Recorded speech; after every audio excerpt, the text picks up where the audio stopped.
কনকনে ঠান্ডায় দার্জিলিংকে টেক্কা দেবে জঙ্গলমহল।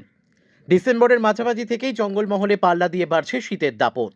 কনকনে ঠান্ডায় কার্যত কাঁপছে ঝাড়গ্রাম জেলা। আজ ঝাড়গ্রাম জেলার সর্বনিম্ন তাপমাত্রা নেমেছে 10 ডিগ্রি সেলসিয়াসে। অন্যদিকে উত্তরবঙ্গের শীতপ্রধান পর্যটন শহর দার্জিলিংয়ে আজ সর্বনিম্ন তাপমাত্রা রেকর্ড হয়েছে 9 ডিগ্রি সেলসিয়াসে। দুই জেলার তাপমাত্রা প্রায় একই মাত্রায় ঘোরাফেরা করায় প্রশ্ন উঠছে, কনকনে ঠান্ডায় কি এবার দার্জিলিংকেও টেক্কা দিতে চলেছে ঝাড়গ্রাম? ভোর ও রাতের দিকে হাড় কাঁপানো ঠান্ডায় সাধারণ মানুষের স্বাভাবিক জীবনযাত্রা ব্যাহত হচ্ছে। সকালে ঘন কুয়াশা আর শীতল হাওয়ায় জেলা জুড়ে বাড়ছে শীতের প্রকোপ।